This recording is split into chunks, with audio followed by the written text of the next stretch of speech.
4 है भारत का स्वतंत्रता संग्राम। टोटल 47 पेज है। इसे कवर करते हैं। पहला है टॉपिक भारतीय स्वतंत्रता संघर्ष से संबंधित कालानुक्रम। ओके, जितना भी क्रोनोलॉजी ये आएगी।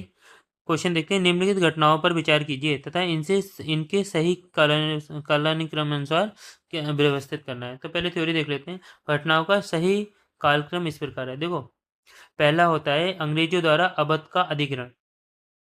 1856 में अंग्रेजों ने अवध पर अधिग्रहण कर लिया है ना। लॉर्ड डलहौजी द्वारा कुशासन के बहाने अवध को ब्रिटिश साम्राज्य में मिला लिया गया। देखो, 1856 में लॉर्ड डलहौजी ने कुशासन का आरोप लगाया और अवध को मिला लिया, अधिग्रहण कर लिया। अवध का अधिग्रहण 1857 के विद्रोह का एक प्रमुख कारण भी बना। ओके, 1856 में हुआ था ना। नेक्स्ट देखते हैं नील विद्रोह, जो 1859-1860 में हुआ था। 1859-1860 बंगाल के किसानों से ने जबरन नील की खेती के विरोध में विद्रोह किया। देखो, बंगाल में हुआ था नील का विद्रोह, बंगाल में हुआ था। क्यों हुआ था? जबरन उनसे नील की खेती कराई जा रही थी। दीन बंधु मित्र का नाटक नील दर्पण इस आंदोलन का साहित्यिक प्रतीक बना। देखो, एक था नील दर्पण, है ना, क्या था? नाटक था। किसका था? दीन बंधु मित्र का, है ना, और वो साहित्यिक प्रतीक बना था इसका। अब था द्वितीय एंग्लो अफगान युद्ध, है ना। ये हुआ था 1878 से 1880 के बीच में, 1878 से 1880 के बीच में। तो इसमें क्या हुआ था? लॉर्ड लिटन और किसके शासनकाल में हुआ था? लॉर्ड लिटन, है ना।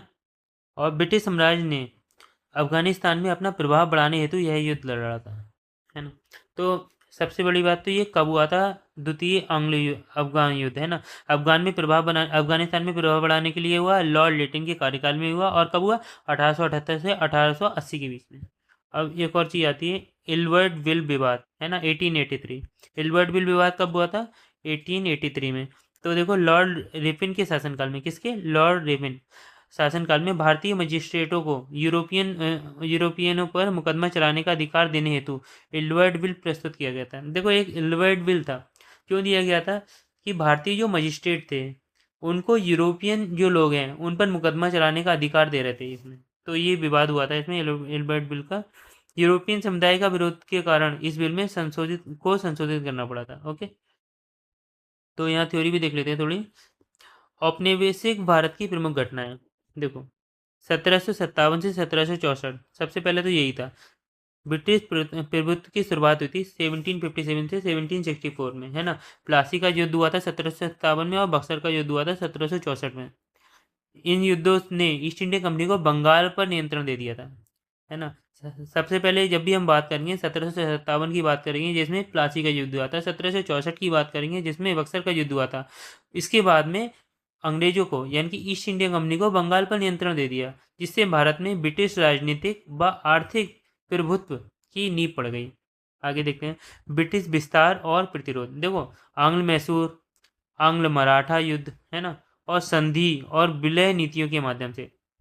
आंग्ल मैसूर युद्ध हुआ था, आंग्ल मराठा युद्ध हुआ, बहुत सारी संधियां और विलय नीति हुई थी।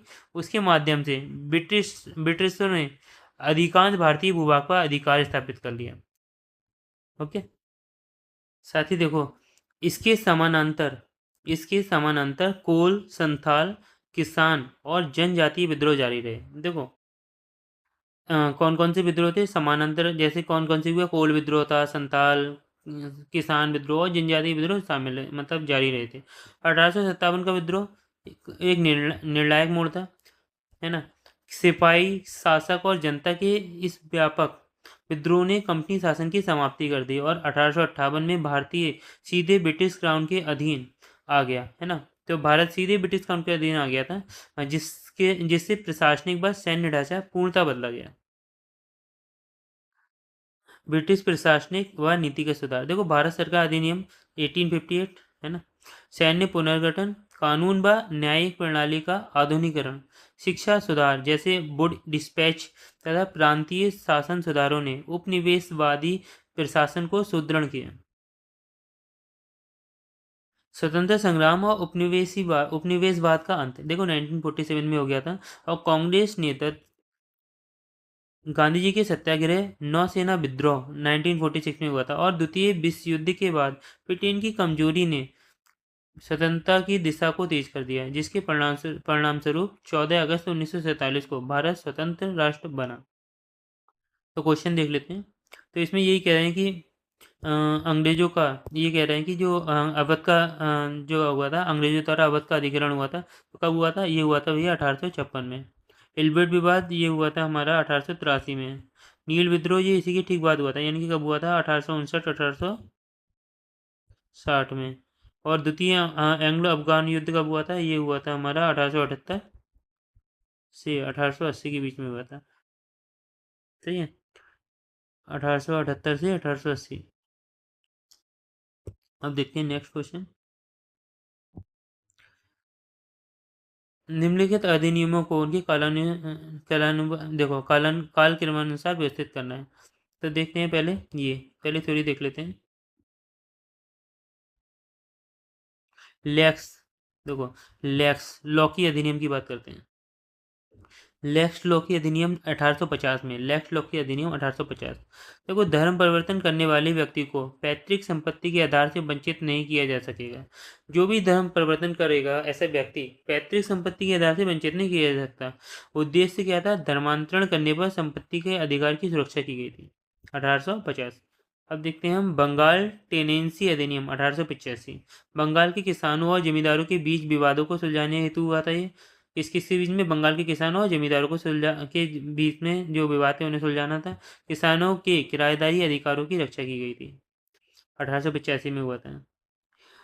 और उसके बाद था हमारा आयु की सहमति अधिनियम 1891।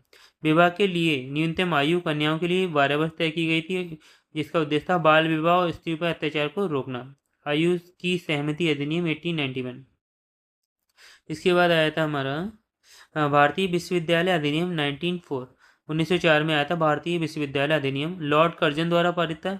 और विश्वविद्यालय की स्थितियों में सुधार हेतु नियंत्रण एवं पर्यवेक्षण बढ़ाया गया था। तो इसमें देख लेते हैं। देखो देखो, अभी मैं इसमें दोबारा से लिख भी देता हूँ। जो हमारा लेक्स लोकी अधिनियम था, लेक्स लोकी अधिनियम ये हमारा हुआ था 1850 में। ओके। बंगाल बंगाल टेनेसी अधिनियम जो हुआ था वो 1885 में हुआ था।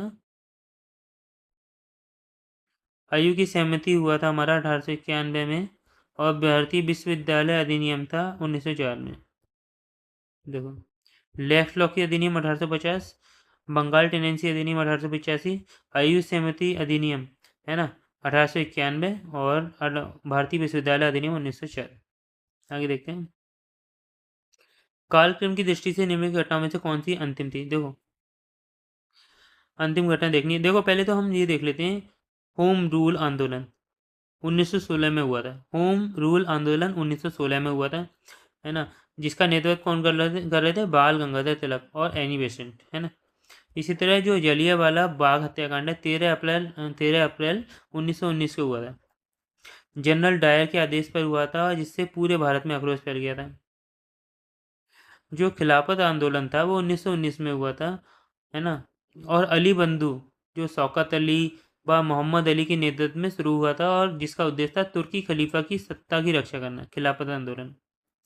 मोपला का विद्रोह 1921 में हुआ था। मालाबार केरल के किसानों का आंदोलन था मोपला विद्रोह। ओके, जिसमें जमींदारों और ब्रिटिश सत्ता के विरुद्ध विद्रोह हुआ था। खिलाफत और असहयोग आंदोलन एक समय पर साथ साथ चले थे, लेकिन मापला विद्रोह ने आंदोलन को सांप्रदायिक रंग भी दिया था। जो खिलाफत जो खिलाफत आंदोलन था वो 1921 खिलाफत आंदोलन 1919 में चला था। और असहयोग आंदोलन एक समय पे चले थे, लेकिन मापला का विद्रोह ने आंदोलन को सांप्रदायिक रंग भी दिया था। तो अभी देख लेते हैं आंसर इसका। तो इसमें कौन सा अंतिम था? अंतिम तो हमारा क्या था? मोपला विद्रोह। तो मोपला विद्रोह अंतिम था, जो कि कब हुआ था? 1921 में। खिलाफत आंदोलन जो हुआ था वो हुआ था हमारा 1919 में। होम रूल हुआ था हमारा 1916 में। और जलियांवाला बाग हत्याकांड जो हुआ था वो हुआ था हमारा 13 अप्रैल 1919। ठीक है, नेक्स्ट देखते हैं। भारतीय राष्ट्रीय कांग्रेस से पूर्व स्थापित राजनीतिक संस्थाएं कौन कौन सी संस्थाएं स्थापित थी? देखो, निम्नलिखित घटनाओं पर विचार कीजिए और इन्हें कालानुक्रम अनुसार लगाना है। तो देख लेते हैं। पहले तो देख लो ये east India association, east India association जो 1866 यानी कि 1866 में थी ईस्ट इंडिया एसोसिएशन। इसका काम था भारतीय हितों की रक्षा हेतु इंग्लैंड में दादा भाई नौरोजी द्वारा स्थापित की गई थी। दादा भाई नौरोजी ने क्या किया, 1866 में ईस्ट इंडिया एसोसिएशन बना दी, वो भी कहाँ बनाई थी, इंग्लैंड में। ओके, अब नेशनल इंडियन एसोसिएशन ये 1870-1871 के बीच में बनी थी। नेशनल इंडियन एसोसिएशन ब्रिटिश महिला समाज सुधारक मैरी कारपेंटर, है ना, मैरी कारपेंटर ने बनाया था। कौन थी वो, ब्रिटिश महिला समाज सुधारक। कब बनाया था, 1870-1871 में। क्या बनाया था, नेशनल इंडियन एसोसिएशन। उद्देश्य क्या था, उद्देश्य था भारतीय शिक्षा व सामाजिक सुधार। नेक्स्ट देखते हैं इंडियन सोसाइटी, जो कि 1872 में बनी थी। 1872 में बना था इंडियन सोसाइटी। किसने बनाया था, आनंद मोहन बोस ने स्थापित किया था, है ना। क्यों बनाया था, राजनीतिक चेतना जगाने के लिए बनाया था, है ना। Indian society 1872। इंडियन एसोसिएशन, अब इंडियन सोसाइटी बात कर ली थी हमने 1872 में, आनंद मोहन बोस ने। अब इंडियन एसोसिएशन 1876 में बनी थी, जिसे बनाया था सुरेंद्र नाथ बनर्जी और आनंद मोहन बोस ने। आनंद मोहन बोस के साथ में सुरेंद्र नाथ बनर्जी आए। देखो अकेले आनंद मोहन बोस ने बनाया था इंडियन सोसाइटी, जो 1872 में बनाई थी, है ना। क्यों बनाई थी, राजनीतिक चेतना के लिए। लेकिन 1876 में इंडियन सोसाइटी की जगह इन्होंने इंडियन एसोसिएशन बना दिया, जो कि सुरेंद्र नाथ बनर्जी और आनंद मोहन बोस दोनों थे इसमें। इसे कांग्रेस का अग्रदूत कहा जाता है। इन संस्थाओं ने आगे चलकर भारतीय राष्ट्रीय कांग्रेस, जो कि 1885 में गठन की गई थी, की पृष्ठभूमि तैयार की थी। तो इसमें देख लेते हैं, हमने देखा था अभी ईस्ट इंडियन एसोसिएशन, है ना। एसोसिएशन तो हमारी जो बनी थी वो कब बनी थी, एसोसिएशन बनी थी हमारी 1885 में। कब बनी थी, 1885 में। इंडियन सोसाइटी पहले बन गई थी, इंडियन सोसाइटी बन गई थी 1872 में, है ना। नहीं, ये देखो गलत कर रहा हूँ मैं। जो हमारी ये बनी थी, क्या नाम है, इंडियन एसोसिएशन बनी थी हमारी 1876 में। 1872 में इंडियन सोसाइटी बन गई थी, नेशनल इंडियन एसोसिएशन, है ना। National Indian association, Indian association अलग थी, नेशनल इंडियन एसोसिएशन अलग थी, जो 1870 ये बनी थी हमारी 1870 से 71 के बीच में। और इंडियन एसोसिएशन ये बनी थी 1876 में। और ये थी ईस्ट इंडियन एसोसिएशन, देखो ईस्ट की बात करें, ईस्ट इंडियन एसोसिएशन ये बनी थी 1866 में। ये कब बनी थी, 1866 में। इस तरह करके थे। थोड़ी थ्योरी और देख लेते हैं। कांग्रेस पूर्व राजनीतिक संगठन, देखो बंगाल में प्रारंभिक राजनीतिक जागरण हुआ था 1830 से 1870 के बीच में। तो उसमें क्या हुआ था, बंग भाषा प्रकाशन सभा थी, जो कि 1836 में बनी थी। 1836 में बनी थी बंग भाषा प्रकाशन सभा। ओके, नेक्स्ट देखते हैं जमींदारी एसोसिएशन, जमींदारी एसोसिएशन ये बनी थी 1838 में। Bengal British India society 1843, British India association 1851। तो देखते हैं, देखो 1830 से 1870 के बीच में देखते हैं बंगाल की। देखो पहली देखते हैं 1836 में बंग भाषा प्रकाशन सभा, 1838 में 2 साल बाद ही जमींदारी एसोसिएशन, 1843 में बंगाल ब्रिटिश इंडियन सोसाइटी, है ना। और 1851 में ब्रिटिश इंडियन एसोसिएशन। जैसे देखो इन जैसे संगठनों ने प्रशासनिक सुधार, भारतीयों की राजनीतिक भागीदारी, याचिकाओं की राजनीति और आधुनिक राज्यवाद की आधारशिला रखी। राजनीतिक संगठनवाद और संवैधानिक तरीकों की शुरुआत, इन संस्थाओं ने पहली बार याचिका, बहस, जनमत निर्माण, संवैधानिक मार्ग जैसे साधनों से ब्रिटिश शासन पर दबाव बनाने की परंपरा विकसित की, जिसका प्रभाव चार्टर एक्ट 1853 जैसी नीतियों पर पड़ा। अब देखते हैं थर्ड नंबर, ऑल इंडिया दृष्टिकोण की ओर बढ़ते कदम। देखो 1860 से 1880 के बीच हुआ था ईस्ट इंडियन एसोसिएशन, जो 1867 में दादा भाई नौरोजी ने बनाई थी, है ना। ईस्ट इंडिया एसोसिएशन इंग्लैंड में ही बनाई थी। फिर था इंडियन लीग, है ना, ये 1875 में बनी थी। इंडियन एसोसिएशन ये बनी थी 1876 में। ने व्यापक जनभागीदारी, राजनीतिक शिक्षा और राष्ट्रीय मुद्दों पर एकीकृत जनमत तैयार करने की दिशा में कार्य किया। अब देखो पहले हम देखते हैं इंडिया देखो ईस्ट इंडिया एसोसिएशन दादा भाई नौरोजी ने बनाई थी 1867, 1867 ने इंग्लैंड में ही बनाई थी। तो अब देखो अब बताएंगे इंडियन लीग, वो बनी थी 1875 में। 1867 में बन गई थी east Indian association. Indian league बनी थी 1875, 1875। नेक्स्ट ये थी इंडियन लिखी जगह इंडियन एसोसिएशन बन गई थी 1876 में। ओके, अब देखो बॉम्बे व मद्रास में राजनीतिक संगठनों का उदय। देखो पूना सार्वजनिक सभा बनी थी 1870 में। 1870 में बन गई थी पूना सार्वजनिक सभा। बॉम्बे एसोसिएशन बनी थी 1852 में। बॉम्बे प्रेसिडेंसी एसोसिएशन बनी थी 1885 में। मद्रास महाजन सभा बनी थी 1884 में। मद्रास नेटिव एसोसिएशन बनी थी 1849 में, है ना। तो देखो 18 सबसे पहले ये देख लेते हैं 1849 में क्या बना था। 1849 में बनी थी मद्रास नेटिव एसोसिएशन। अच्छा, अब देखो उसके बाद में 1852 में बनी थी Bombay association. Madras native association, Bombay association, है ना। उसके बाद में इसके बाद बना है, देखो ये आ गया 1870 में बना था पूना सार्वजनिक सभा।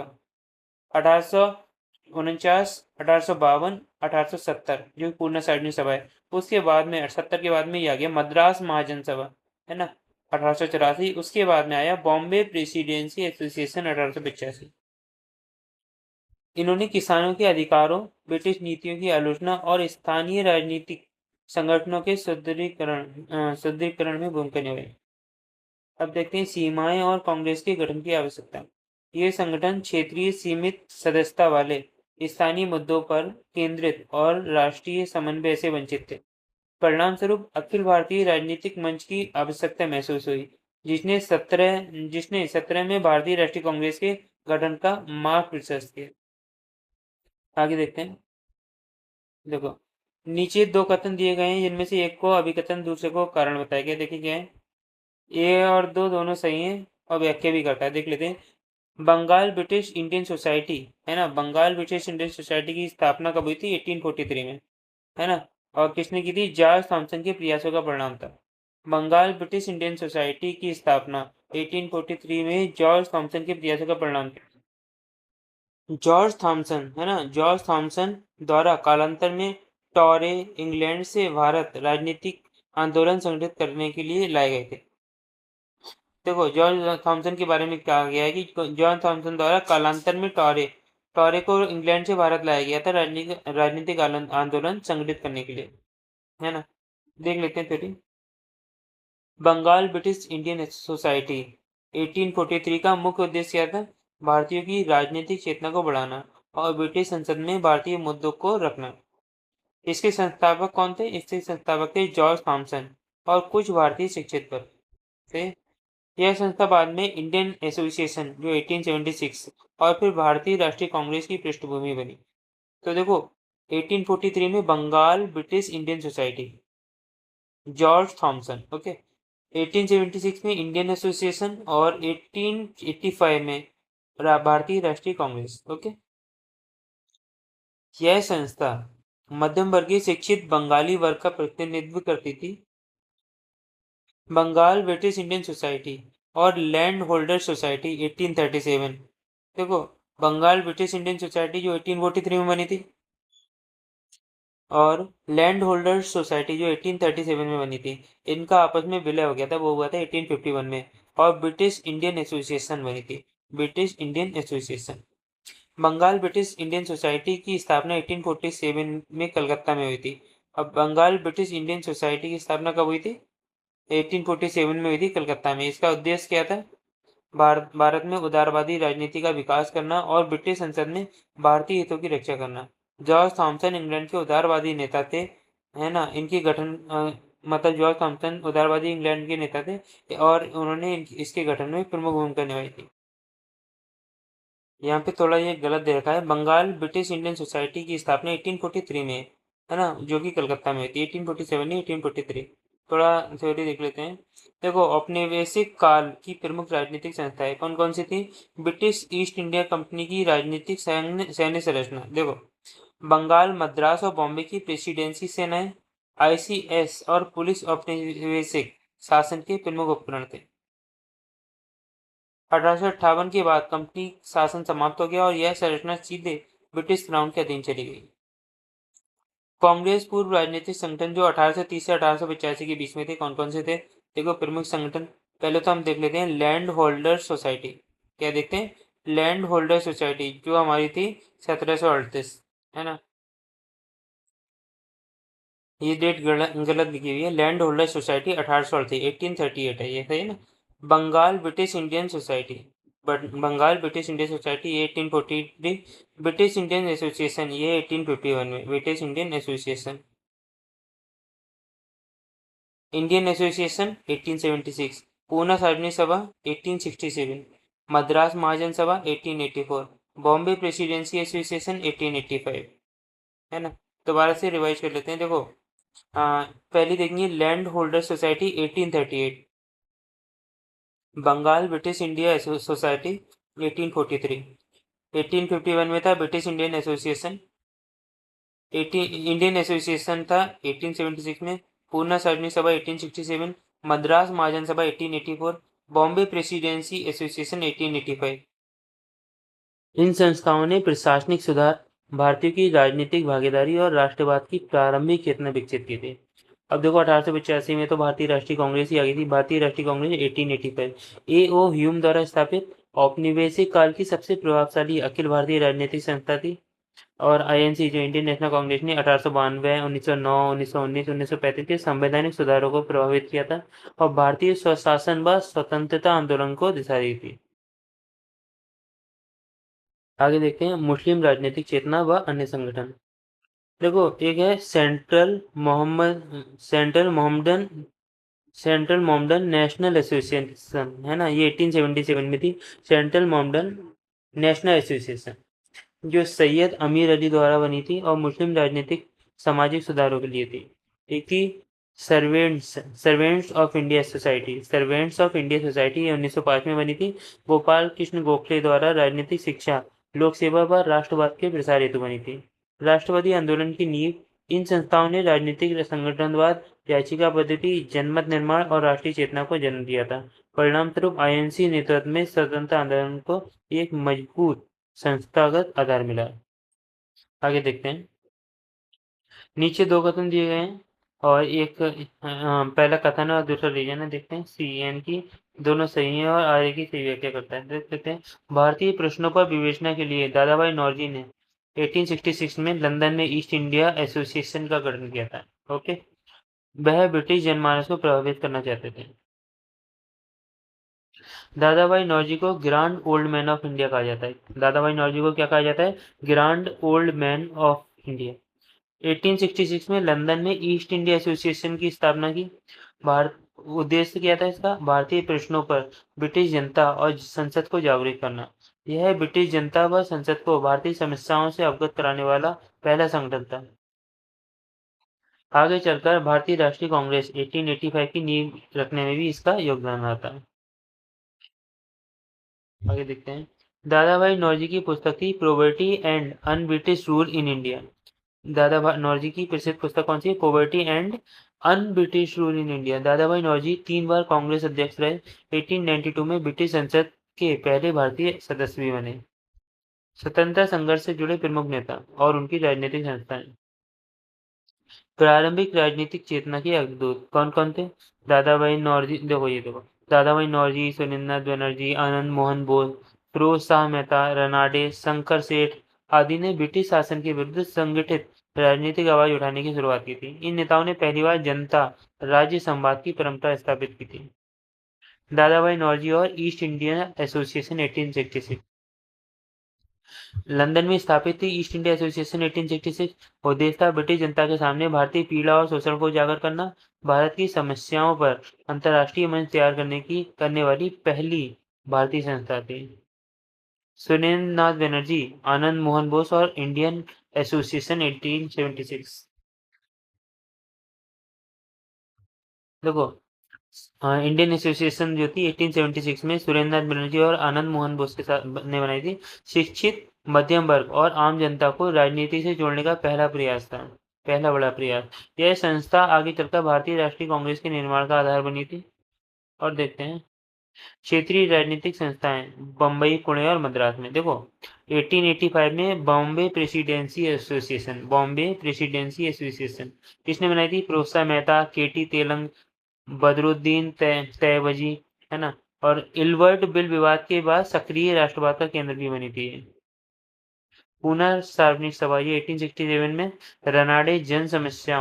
रनाडे ने बनाई थी। क्यों बनाई थी? जन समस्याओं और सरकार के बीच एक मध्यस्थ संस्थान था। मद्रास महाजन सभा 1884। रामास्वामी मुदलियार व आनंद चार्लू दक्षिण भारत में राष्ट्रवाद की नींव। देखो, दो लोग थे, रामास्वामी मुदलियार व आनंद चार्लू। इन्होंने मद्रास महाजन सभा बनाई थी 1884 में। दक्षिण भारत में राष्ट्रवाद की नींव भी डाली थी इस देश ने। 5 प्रारंभिक संगठनवाद की नींव और कांग्रेस की राह, है ना। बॉम्बे एसोसिएशन 1883 में था, जो कि शंकर सेठ द्वारा बनाया गया था। बम्बई का पहला राजनीतिक संगठन था बॉम्बे एसोसिएशन 1883 शंकर सेठ द्वारा। इन सभी संस्थाओं ने याचिका आंदोलन, जनमत निर्माण, कानूनी राजनीतिक मांगों की संस्कृति विकसित की, जिससे 1885 में भारतीय राष्ट्रीय कांग्रेस का जन्म संभव हुआ। संस्था है और उनके संस्थापक। तो पहले थ्योरी देख लेते हैं।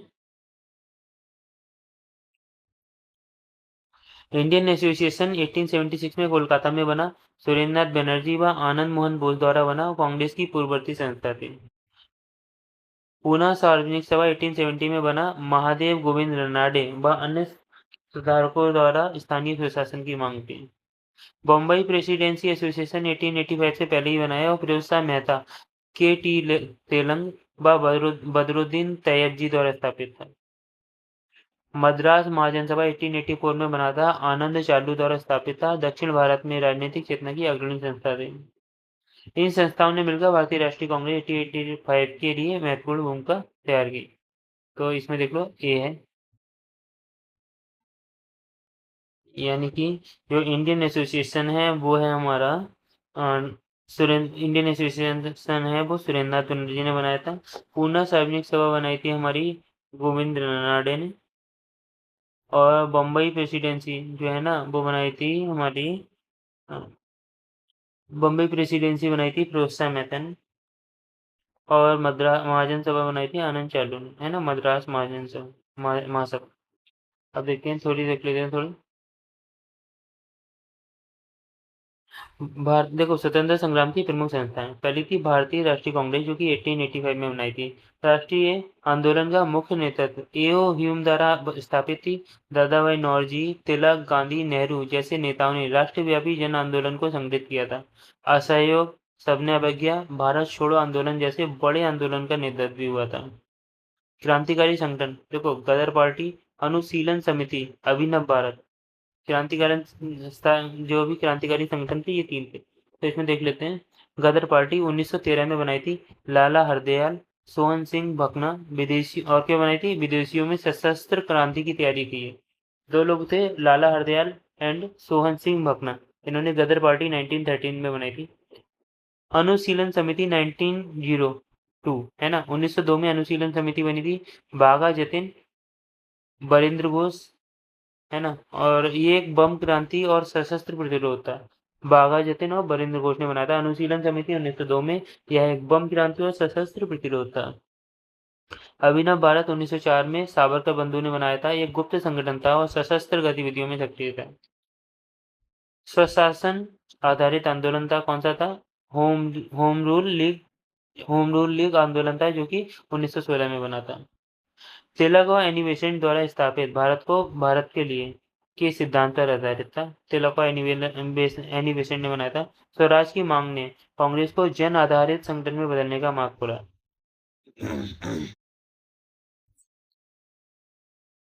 श्रमिक, किसान और सैन्य संगठनों का उदय। देखो, AITUC 1920 में बनाया गया था। AITUC लाला लाजपत राय व NM जोशी ने बनाया था। मजदूर आंदोलन का संस्थानीकरण हुआ था इसमें। AIKS 1836 में बना था। स्वामी सहजानंद सरस्वती, NG रंगा ने बनाया था। किसान अधिकारों के लिए राष्ट्रीय मंच था ये। आगे देखते हैं। INA बनाया था 1942 में। कैप्टन मोहन सिंह द्वारा संगठन बनाया गया था और बोस द्वारा पुनर्गठित किया गया था। सैन्य संघर्ष के माध्यम के लिए स्वतंत्रता का लक्ष्य था, है ना। माध्यम से, सैन्य संघर्ष के माध्यम से। विदेशी स्थित संस्थाएं और प्रारंभिक राजनीतिक मंच। देखो, इंडियन होम रूल सोसाइटी 1905 में बनी थी। श्यामजी कृष्ण वर्मा ने बनाई थी लंदन में। इंडिया हाउस का केंद्र था ये।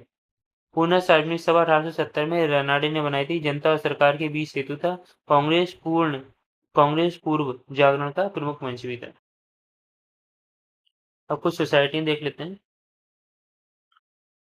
Indian society Asiatic society of Bengal, Asiatic society of Bengal 1784 में सर विलियम जोन्स ने बनाई थी। किसने बनाई थी? सर विलियम जोन्स ने।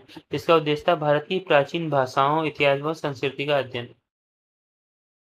एशियाटिक सोसाइटी ऑफ बॉम्बे, है ना, जो 1804 में बनाई गई थी। देखो, एशियाटिक सोसाइटी ऑफ बंगाल बनाई गई थी 1784 1784 में। एशियाटिक सोसाइटी ऑफ बॉम्बे बनाई गई थी 1804 में, जो पश्चिम बंगाल में ऐतिहासिक भाषाई शोध हुआ था जिसमें। Royal Asiatic society of great Britain, जो 1703 में बनाई गई थी, यूरोप में भारतीय संस्कृति के अध्ययन हेतु स्थापित की गई थी। लैंड होल्डर सोसाइटी, 1838 में कलकत्ता में बनी थी। भारत का पहला राजनीतिक संगठन था, मुख्यतः जमींदारों के हितों की रक्षा के लिए बात करता था। लैंड होल्डर सोसाइटी को बाद में बंगाल ब्रिटिश इंडिया सोसाइटी 1843 से मिलाकर ब्रिटिश इंडियन एसोसिएशन 1851 में बना दिया गया था। अब देखते हैं भारतीय राष्ट्रीय कांग्रेस। निम्नलिखित कथनों पर विचार करना है, कौन सा सही है? केवल एक सही है, यानी कि बदरुद्दीन तैयबजी भारतीय राष्ट्रीय कांग्रेस के पहले मुस्लिम अध्यक्ष थे। बदरुद्दीन तैयबजी भारतीय राष्ट्रीय कांग्रेस के तीसरे सत्र, मद्रास जो सत्र था, 1887 के अध्यक्ष थे और पहले मुस्लिम अध्यक्ष थे ना। वे कांग्रेस के पहले मुस्लिम अध्यक्ष थे। उन्होंने राष्ट्रीय एकता और सामुदायिक सद्भाव का विशेष बल दिया। भारतीय राष्ट्रीय कांग्रेस की पहली महिला अध्यक्ष एनी बेसेंट थी, है ना, जिन्होंने 1917 कलकत्ता सत्र की अध्यक्षता की। जबकि सरोजिनी नायडू कांग्रेस की दूसरी महिला अध्यक्ष थी, कानपुर सत्र में 1925 में। कांग्रेस के प्रमुख अध्यक्ष की बात कर लेते हैं। प्रारंभिक दौर के प्रमुख अध्यक्ष, देखो, WWC बनर्जी, है ना, 1885 में पहले अधिवेशन के प्रथम अध्यक्ष थे। दादाभाई नौरोजी 3 बार अध्यक्ष बने हैं, grand old man of India भी कहलाते हैं। धार्मिक व विदेशी विविधता को दर्शाने वाले अध्यक्ष जैसे बदरुद्दीन तैयबजी 1887 में पहले मुस्लिम अध्यक्ष बने थे। जॉर्ज यूल 1888 में पहले अंग्रेजी अध्यक्ष बने थे। महिला नेतृत्व का उदय, एनी बेसेंट बनी थी 1917 में कांग्रेस की पहली महिला अध्यक्ष। सरोजिनी नायडू 1925 में बनी थी पहली भारतीय महिला अध्यक्ष। प्रमुख राष्ट्रवादी नेता है महात्मा गांधी 1924 में बेलगाम अधिवेशन के एकमात्र अध्यक्ष थे। जवाहरलाल नेहरू 1929 में लाहौर अधिवेशन के अध्यक्ष थे, जहां पूर्ण स्वराज प्रस्ताव पारित हुआ था। स्वतंत्रता पूर्व के सर्वाधिक प्रभावी अध्यक्ष थे अबुल कलाम आजाद, 1939 से 46 तक बने थे, लंबे समय तक अध्यक्ष थे। भारत छोड़ो आंदोलन 1942 के समय राष्ट्रीय नेतृत्व का केंद्रीकरण चेहरा भी था ये।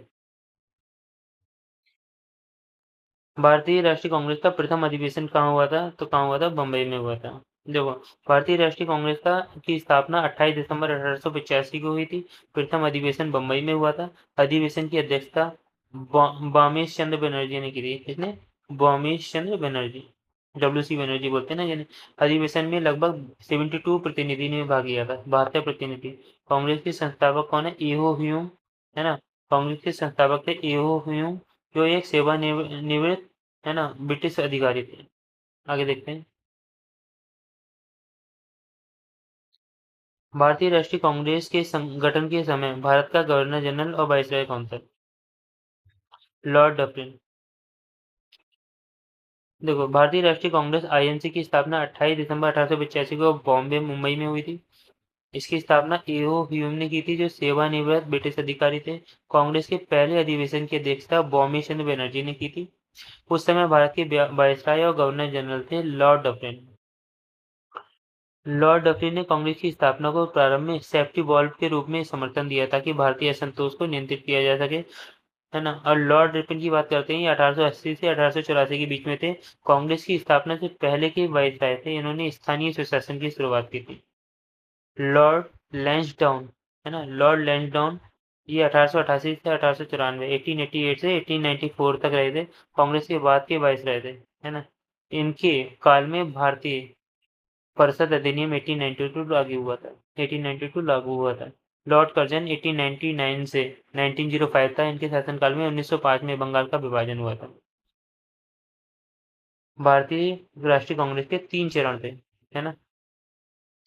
पहले देख लेते हैं उदारवादी चरण, जो कि 1885 से 1905 तक के बीच का था, जिसमें दादा भाई नौरोजी, गोखले, फिरोज शाह मेहता जैसे नेताओं का प्रतिनिधित्व था। प्रार्थना, याचिका और प्रतिरोध, प्रार्थना याचिका और विरोध की संवैधानिक नीति अपनाई गई। उद्देश्य था प्रशासनिक सुधार, सिविल सेवाओं में भारतीयों की भागीदारी बढ़ाना। उसके बाद आया उग्रवादी गरम दल चरण, जो कि 1905 से 1919 तक रहा था। नेतृत्व लाल वाल पाल, तिलक, लाजपत राय और बिपिन पाल। स्वदेशी बहिष्कार और राष्ट्रीय शिक्षा जैसे आक्रामक जन आंदोलन थे। उद्देश्य था स्वराज यानी कि स्वतंत्र शासन की स्पष्ट मांग।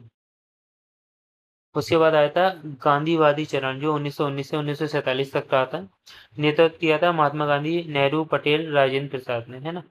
अहिंसा और सत्याग्रह आधारित जन आंदोलन था। असहयोग, सविनय अवज्ञा, भारत छोड़ो। उद्देश्य क्या था? पूर्ण स्वराज और ब्रिटिश शासन का पूर्ण अंत। देखो, कारण जो कार्य प्रणाली है उसका रूपांतरण देख लेते हैं। याचिका आधारित राजनीति थी पहले, फिर जन आधारित राष्ट्र आंदोलन में परिवर्तन हो गया था इसका। ग्रामीण जनता, महिलाओं और युवाओं की व्यापक भागीदारी थी। परिणाम क्या हुआ भैया? परिणाम हुआ कांग्रेस भारत के स्वतंत्रता आंदोलन की केंद्रीय शक्ति बनी। 1947 में स्वतंत्र प्राप्ति के साथ यह प्रक्रिया चरम पर पहुंची। आगे देखते हैं।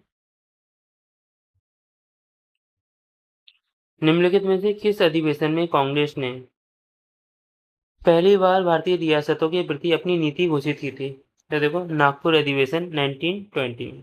1920 नागपुर अधिवेशन में रियासतों के प्रति कांग्रेस की नीति। इसमें क्या था कि पहली आधिकारिक नीति घोषणा थी। पहली आधिकारिक नीति की घोषणा थी 1920 के 1920 के नागपुर अधिवेशन में। कांग्रेस ने पहली बार भारतीय रियासतों के प्रति अपनी स्पष्ट और औपचारिक नीति घोषित की थी। उत्तरदायी सरकार की मांग की थी। कांग्रेस ने कहा कि रियासतों में भी ब्रिटिश भारत जैसा पूर्ण जिम्मेदार शासन होना चाहिए तथा शासकों को जनता के प्रति उत्तरदायी सरकार स्थापित करनी चाहिए। उसके बाद रियासतों के तीसरा कहते हैं इन्होंने, रियासतों के लोगों को राष्ट्रीय आंदोलन में शामिल करना है। प्रस्ताव के माध्यम से रियासतों के निवासियों को भारतीय राष्ट्रीय कांग्रेस की सदस्यता और स्वतंत्रता आंदोलन में भाग लेने की अनुमति दी गई। संवैधानिक परिवर्तन और नया संविधान। नागपुर अधिवेशन में कांग्रेस ने अपना नया संविधान अपनाया, जिससे संगठनात्मक ढांचा मजबूत हुआ और रियासतों से जुड़े मुद्दों को राष्ट्रीय एजेंडे में शामिल किया जा सका। स्वतंत्रता आंदोलन का अखिल भारतीय प्रारूप। इस नीति ने रियासतों के जन संघर्ष को राष्ट्रीय मान्यता दी और पूरे देश को एकजुट कर स्वतंत्रता आंदोलन को अखिल भारतीय चरित्र प्रदान किया। यहाँ देखते हैं भारतीय राष्ट्रीय कांग्रेस के प्रमुख अधिवेशन देख लेते हैं। प्रारंभिक चरण था 1885 से 1907 का, संगठन की नींव पड़ी थी। तो देखो देख लेते हैं। 1885 में बम्बई में पहला अधिवेशन हुआ, WC बनर्जी ने किया। INS की आधिकारिक शुरुआत भी हो गई थी। 1886 में कलकत्ता में दादा भाई नौरोजी ने मतलब इसका अध्यक्ष थे एक तरह से, और प्रांतीय कांग्रेस समिति का गठन भी हुआ था। 1896 में कलकत्ता में हुआ था। पहली बार वंदे मातरम गाया गया था 1896 में, जो कलकत्ता में अधिवेशन हुआ था। 1905 में बनारस में हुआ था अधिवेशन, गोखले के नेतृत्व में हुआ था। स्वदेशी आंदोलन का औपचारिक समर्थन किया गया था। 1906 में सूरत में हुआ था और नरम दल गरम दल में विभाजन हो गया था।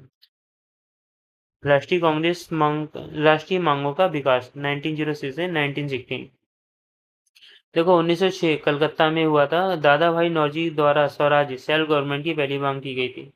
1911 कलकत्ता में हुआ था, पहली बार जनगण मन गाया गया था 1911 में। 1916 में लखनऊ में हुआ था, नरम गरम दल पुनः एक हो गए थे। लखनऊ पैक्ट, जो कांग्रेस मुस्लिम लीग समझौता भी हुआ था।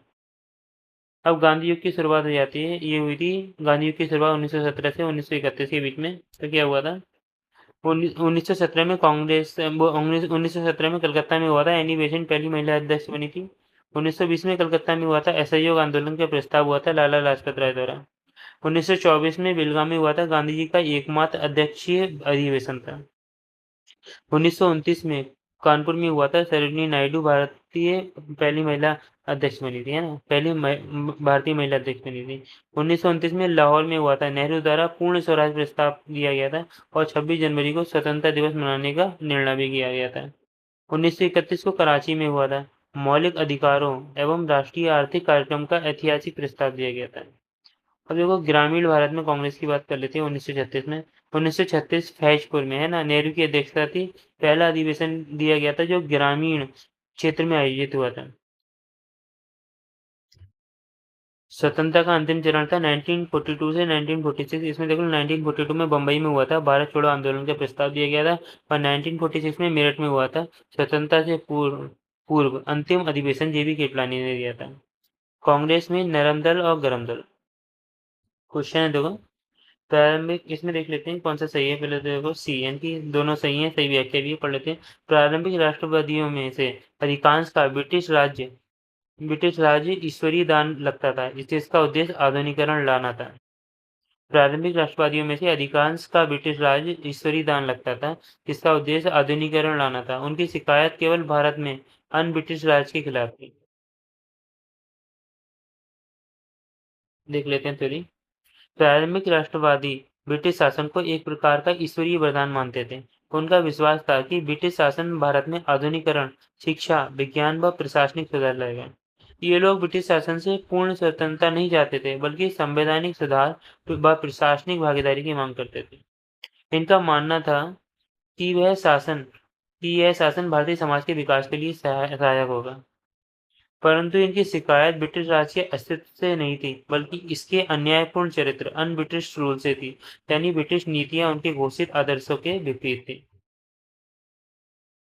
प्रारंभिक राष्ट्रवादी कौन कौन से थे? जैसे थे दादा भाई नौरोजी, गोपाल कृष्ण गोखले, फिरोज शाह मेहता आदि, है ना। दादा भाई नौरोजी ने ब्रिटिश शासन को प्रोविडेंशियल ब्लेसिंग, ईश्वर का वरदान भी कहा है ना। परंतु बाद में उन्होंने ड्रेन ऑफ वेल्थ थ्योरी द्वारा इसे शोषक शासन सिद्ध किया। अन्य ब्रिटिश राज्य शब्द का प्रयोग प्रारंभिक राष्ट्रवादियों ने ब्रिटिश अन्यायपूर्ण नीतियों के लिए किया था। भारतीय राष्ट्रीय कांग्रेस की उदारवादी नीति, जो 1885 से 905 तक की, इसकी प्रणाली देख लेते हैं। देखो, कार्यप्रणाली और शांतिपूर्ण संवैधानिक तरीका क्या था इनका। उदारवादी प्रार्थना, याचिका और विरोध, प्रेयर, पिटीशन और प्रोटेस्ट के शांतिपूर्ण तरीकों में विश्वास रखते थे। टकराव या हिंसा का विरोध, संवाद और सुधारात्मक राजनीति पर जोर था, 1885 से 905 तक। और ब्रिटिश न्यायप्रियता में विश्वास था इन्हें। उदारवादी नेताओं को ब्रिटिश संसद और शासन की न्यायप्रियता पर भरोसा था। मानते थे कि उचित तर्क और याचिकाओं से भारत में सुधार संभव है। प्रमुख मांग इनकी क्या थी? प्रशासनिक व संवैधानिक सुधार, सिविल सेवाओं का भारतीयकरण, पुलिस व न्यायिक सुधार की मांग की थी इन्होंने। विधान परिषदों का विस्तार किया था, उनमें भारतीयों की अधिक भागीदारी भी बोला था इन्होंने। अब देखो, आर्थिक सुधारों की बात करते हैं तो सैन्य व्यय में कमी, भूमि राजस्व घटाने, नमक का समाप्त करने की मांग की थी इन्होंने। दादा भाई नौरोजी ने ड्रेन ऑफ वेल्थ थ्योरी के माध्यम से आर्थिक शोषण को उजागर किया था। योगदान और उपलब्धि क्या थी? राजनीतिक जागरूकता, राष्ट्रीय एकता और संगठित राजनीति की नींव रखी थी। उनके प्रयासों से 1892 का भारतीय परिषद अधिनियम पारित हुआ, जो प्रारंभिक संवैधानिक संशोधन था। बिपिन चंद्र पाल के संदर्भ में कौन सा कथन सही है? दोनों ही सही है देखो। वह ब्रह्म समाजी नेता थे और समाज सुधारक थे।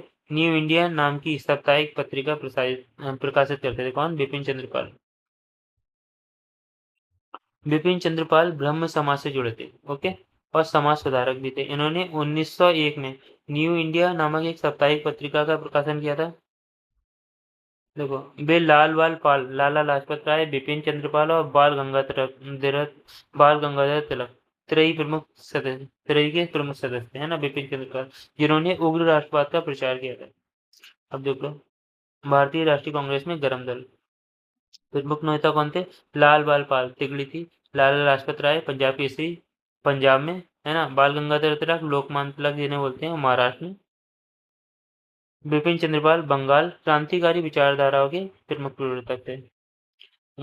अन्य गरम दल नेता कौन से थे? वो थे अरविंदो घोष, राजनारायण बोस, ए.के. दत्त, वी.ओ. चिदम्बरम पिल्लई आदि, जिन्होंने उग्र राष्ट्रवाद को मजबूत किया। विचारधारा क्या थी इनकी? इनकी विचारधारा थी, नरम दल के शांतिपूर्ण तरीकों से असंतुष्ट थे ये लोग। गरम दल ने आक्रामक राष्ट्रवाद, सक्रिय आंदोलन और जन उत्थान पर जोर दिया। प्रमुख नीतियां क्या थी इनकी? इनकी प्रमुख नीतियां थी कि स्वराज्य को लक्ष्य, इनका लक्ष्य स्वराज का लक्ष्य था। स्वदेशी देसी वस्तुओं का उपयोग करना था। बहिष्कार करते थे विदेशी वस्तुओं और संस्थानों का। राष्ट्रीय शिक्षा का प्रसार करना था। सूरत विभाजन 1907 का कारण, देखो, गरम दल और नरम दल के वैचारिक मतभेद तीव्र हो गए थे, जिसके परिणामस्वरूप सूरत अधिवेशन में कांग्रेस का विभाजन भी हुआ था 1907 में।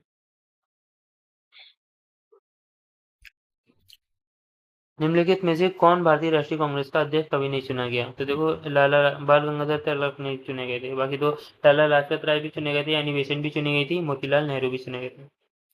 लाला लाजपत राय 1920 के विशेष अधिवेशन कलकत्ता में कांग्रेस अध्यक्ष बने थे। एनी बेसेंट की बात करते हैं, वो 1917 के कलकत्ता अधिवेशन में कांग्रेस की पहली महिला अध्यक्ष बनी थी। मोतीलाल नेहरू 1919 अमृतसर में और 1928 कलकत्ता में कांग्रेस अध्यक्ष रहे थे। बाल गंगाधर तिलक कांग्रेस के प्रमुख नेता तो थे, लेकिन कांग्रेस के अध्यक्ष कभी नहीं बने थे। और देखो, लाल बाल पाल त्रयी में से केवल लाला लाजपत राय कांग्रेस अध्यक्ष बने थे। कांग्रेस की पहली महिला अध्यक्ष थी एनी बेसेंट, जो 1917 कलकत्ता में थी, है ना। और कांग्रेस की पहली भारतीय महिला अध्यक्ष थी सरोजिनी नायडू 1924 कानपुर में। 1916 लखनऊ अधिवेशन में कांग्रेस लीग समझौता लखनऊ पैक्ट हुआ और यहीं से तिलक ने प्रसिद्ध नारा लगाया, स्वराज मेरा जन्मसिद्ध अधिकार है और मैं इसे लेकर रहूंगा। राजा जनता के लिए बने हैं, जनता राजा के लिए नहीं बनी। राष्ट्रीय आंदोलन के दौरान निम्नलिखित में से यह कथन किसने कहा था? ये कहा था दादा भाई नौरोजी ने। देखो, दादा भाई नौरोजी को भारतीय राजनीति का पितामह भी कहा जाता है। दादा भाई नौरोजी को भारतीय राजनीति का पितामह कहा जाता है। उनका यह कथन जनता की सर्वोच्चता को दर्शाता है। उन्होंने ब्रिटिश शासन की शोषणकारी नीतियों के विरुद्ध आवाज उठाई और कहा कि शासक जनता के सेवक है, न कि स्वामी। यह विचार आधुनिक लोकतंत्र की मूल भावना को स्पष्ट करता है। दादाभाई नौरोजी भारतीय राष्ट्रीय कांग्रेस के संस्थापकों में से एक थे। उन्होंने ब्रिटिश शासन की आर्थिक शोषण की नीति ड्रेन थ्योरी के माध्यम से समझाया। वे 3 बार भारतीय राष्ट्रीय कांग्रेस के अध्यक्ष चुने गए। उनकी पुस्तक poverty and un British rule in India 1901 में थी। ब्रिटिश शोषणकारी नीतियों पर प्रसिद्ध ग्रंथ है। उन्होंने ब्रिटिश संसद में पहले भारतीय सदस्य के रूप में भी कार्य किया था। दादा भाई नौरोजी की बात करते हैं। देखो, 1825 से 1917 तक परिचय पर प्रारंभिक उपलब्धि देख लेते हैं। इन्हें grand old man of India भी बोलते हैं। ऑफिशियल एम्बेसडर ऑफ इंडिया भी के नाम से भी प्रसिद्ध हैं। भारतीय राष्ट्रीय कांग्रेस के संस्थापक सदस्य के बाद 3 बार अध्यक्ष भी बने थे। कब? 1886 में, 1893 में एंड 1906 में। एलिफिंस्टन, देखो एलिफिंस्टन कॉलेज था। एलिफिंस्टन कॉलेज में प्रथम भारतीय प्रोफेसर थे। महिला शिक्षा के लिए विशेष कक्षाओं का संचालन किया था इन्होंने। सामाजिक सुधार भूमिका देख लेते हैं। 1848 में लिटरेरी एंड साइंटिफिक सोसाइटी की स्थापना की थी। 1849 तक बालकों के 6 स्कूल स्थापित कर चुके थे, है ना। पारसी समाज में सुधार हेतु रहनुमाई मजदायसन सभा 1851 रहनुमाई मजदायसन सभा 1851 की सह स्थापना की थी। समाज सुधार व जन जागरण हेतु राष्ट्र गुप्तार जैसे समाचार पत्रों की शुरुआत भी की थी। राष्ट्र गुप्तार। आर्थिक योगदान देख लेते हैं इनका।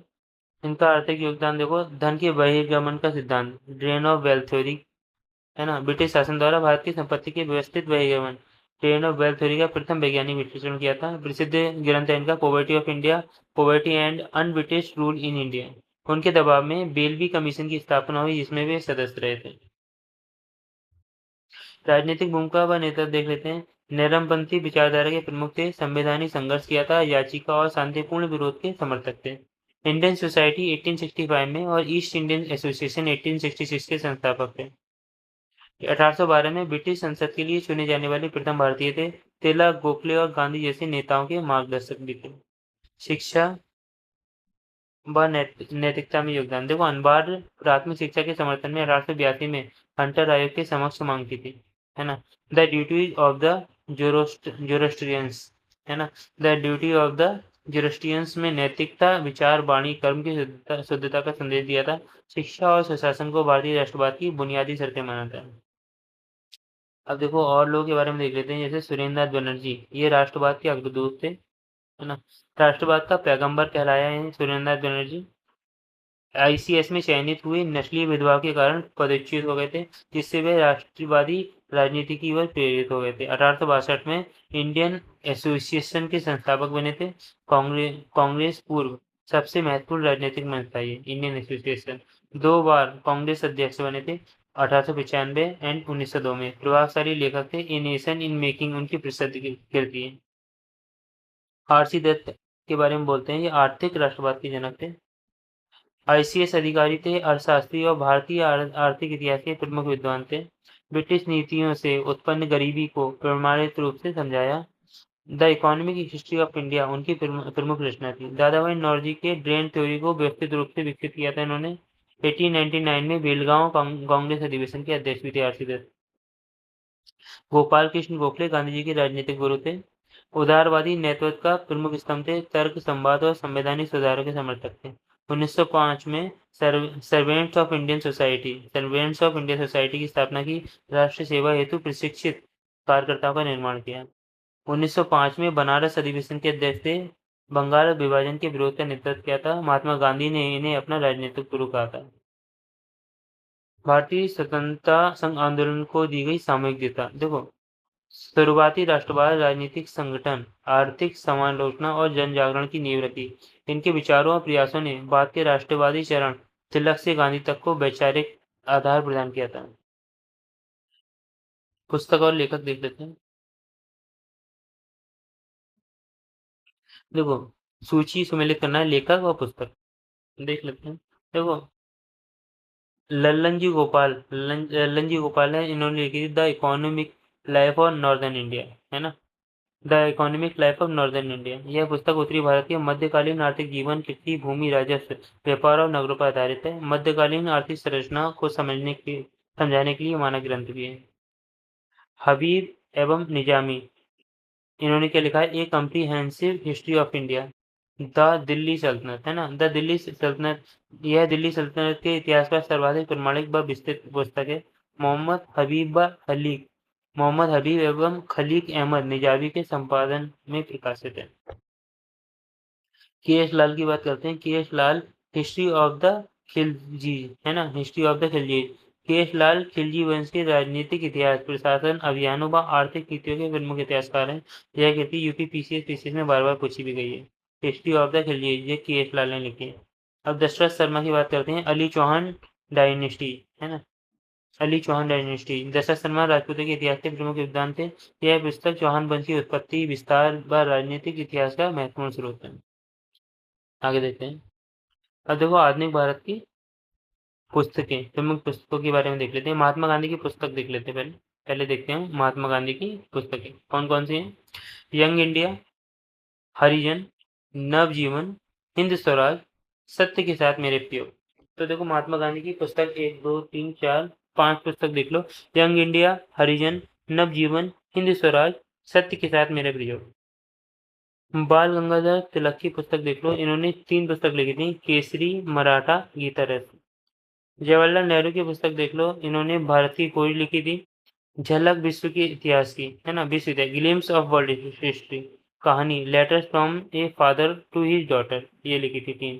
भारत की खोज, glimpse of the world history, है ना, letters from the father to his daughter. अगला देखते हैं, मौलाना अब्दुल कलाम आजाद। इन्होंने कौन सी लिखी थी, इन्होंने लिखी थी अल हिलाल, इंडिया विंस फ्रीडम, गुब्बारे खातिर। 3 लिखी थी, अल हिलाल, इंडिया विंस फ्रीडम, गुब्बारे खातिर। अनहैप्पी इंडिया, है ना, अनहैप्पी इंडिया लिखी थी, किसने लिखी थी, देखो, Hindu Swaraj, Hindu self culture, India divided, है ना, इंडिया डिवाइडेड। ये लेखक कौन है, doctor Rajendra Prasad. Unhappy India, Hindu Swaraj, Hindu self culture, India divided, इसके लेखक हैं डॉक्टर राजेंद्र प्रसाद। लाला हरदयाल की बात कर लेते हैं। लाला हरदयाल ने लिखी थी hints for self culture. Surendranath Banerjee ने लिखी थी बंगाली, है ना, a nation in the making, ये भी लिखी थी, a nation in the making, और बंगाली भी लिखी थी। वीर सावरकर ने लिखी थी वॉर ऑफ इंडियन इंडिपेंडेंस, 1857 का स्वतंत्रता संग्राम। रविन्द्रनाथ टैगोर ने लिखी थी Gitanjali. Home and the world, Ghare Baire है ना, home and the world, Ghare बाहर, गोरा, हंगरी, स्टोन्स, काबुलीवाला, आदि कथाएं, है ना, चंडालिका, विसर्जन, ये भी लिखी थी रविन्द्रनाथ टैगोर ने। अब मदन मोहन मालवीय ने क्या लिखा था, इन्होंने लिखा था अभ्युदय, है ना।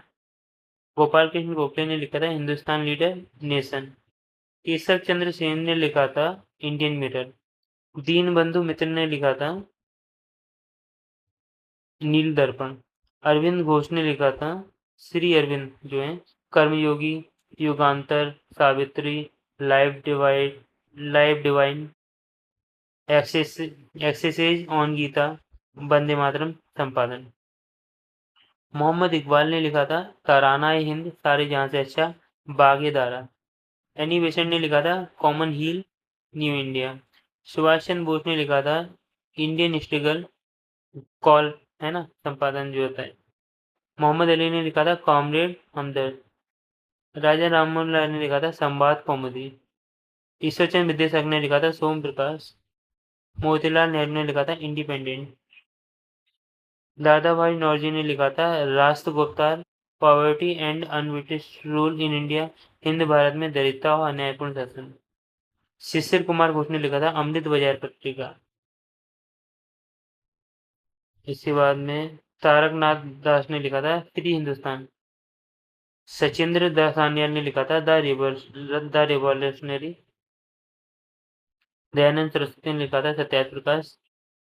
भोगराज पत्तावी सीतारामैया, भोगराजू पत्तावी सीतारामैया ने लिखा था history of Congress. Valentine Chirol लिखा था इंडियन अनरेस्ट। वैलेंटाइन चिरोल ने लिखा था इंडियन अनरेस्ट, है ना। बंकिम चंद्र चट्टोपाध्याय ने लिखा था आनंदमठ लिखा था। देवी चौधरानी भी लिखा था। भारतेंदु हरिश्चंद्र ने लिखा था भारत दुर्दशा। शिवानंद ने लिखा था divine life. And Nayantara Sahgal ने लिखा था ए वॉइस ऑफ फ्रीडम। निम्नलिखित में से स्पीयर पुस्तक किसने लिखी? वो लिखी थी प्रिंस हैरी ने, है ना।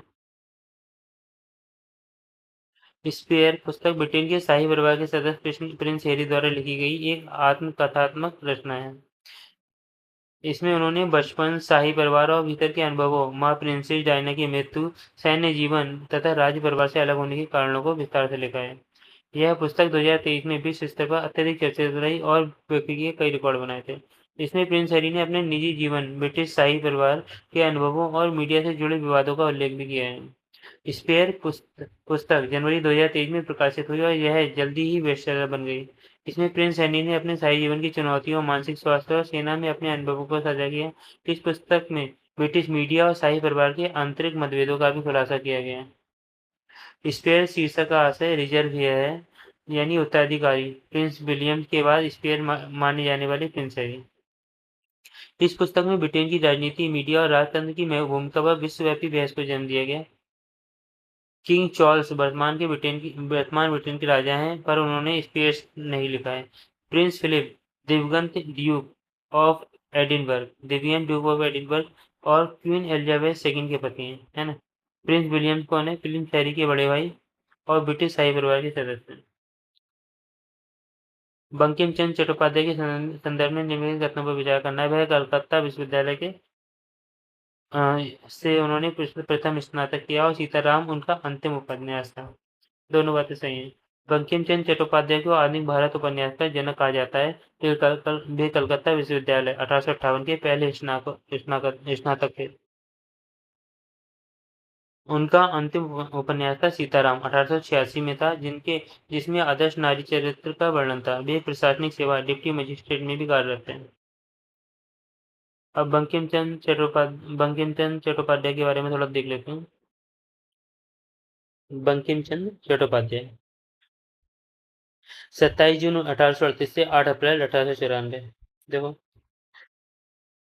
परिचय देख लेते हैं। बंकिम चंद्र चट्टोपाध्याय भारत के महान उपन्यासकार, कवि, चिंतक और आधुनिक बंगाली साहित्य के निर्माता माने जाते हैं। इनका जन्म कब हुआ था? जन्म हुआ था 28 जून 1838 में उत्तर 24 परगना नेहाटी कंथालपाड़ा गांव में, वर्तमान में पश्चिम बंगाल में हुआ था। उन्होंने वंदे मातरम की रचना की थी और जो भारतीय स्वतंत्रता संग्राम का प्रतीक गीत बना, बाद में भारत का राष्ट्रीय गीत भी घोषित किया गया। 1859 में बीए उत्तीर्ण करने के बाद उसी वर्ष उन्होंने ब्रिटिश प्रशासन में डिप्टी कलेक्टर नियुक्त किया गया। 1859 में उन्होंने 1859 में उन्होंने बीए उत्तीर्ण कर लिया। इसके बाद उन्होंने ब्रिटिश प्रशासन में डिप्टी कलेक्टर नियुक्त कर दिया गया। उन्होंने 32 वर्षों तक प्रशासनिक सेवा में कार्य किया, है ना।